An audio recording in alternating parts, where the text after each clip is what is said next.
I was planning on doing a full in-depth review of these two products, but after my initial experiences, I found that there really wasn't much to review, so instead I made this abbreviated version.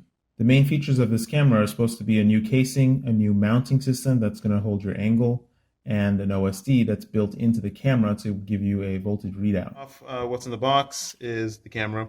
The second casing, I did not use the new kind of mounting system, and I will show you why.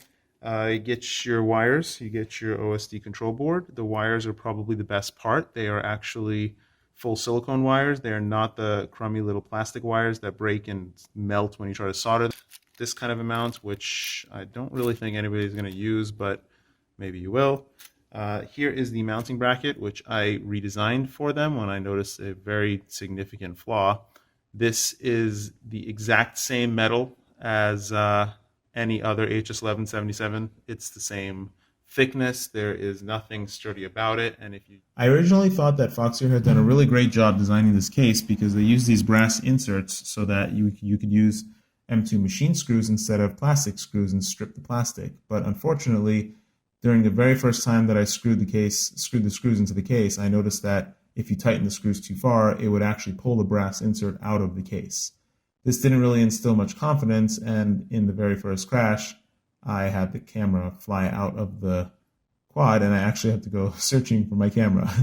I squeezed the back end a couple times, and every single time that I crashed, not really hard, just moderate crashing, the thing would just go flying. Here is the new arrow. You can see on the front, this is for comparison, this is the stock HS1177. You can see there's a microphone on here. The only addition is a larger connector that has more things on it. The same power lead that is used to power the camera is intended to be the camera's sense signals for the voltage. So they expect you to run this directly off your battery voltage, and you can see these little tiny solder connectors right there. That's where they expect you to solder this wire to. I have given it my name, and I have told it where I want my name to be. There are no other settings for the OSD, as in what it shows on a regular basis. And that's how the OSD looks. That's just how it is. Both the timer and the voltage, they only refresh every 2 cycles. They don't even refresh every cycle, at least that's been my experience. I don't know if this is a firmware issue, if they're still working on the firmware or what's going on, but it's very annoying. It didn't even remember my name when I gave it. Like, I can't even turn it off. Like, you can't turn it off. It's just always there. Now, the other thing is the Foxeer antenna. So it looks really cool. Well, it doesn't look cool. It's kind of big, but it looks like it's protected. And I was really excited to use this. And what do you know? First moderate landing, the connector cracked off. And then once that broke, I cracked open the case just to see, because I expected there to be a stamped antenna in there because the signal strength is not.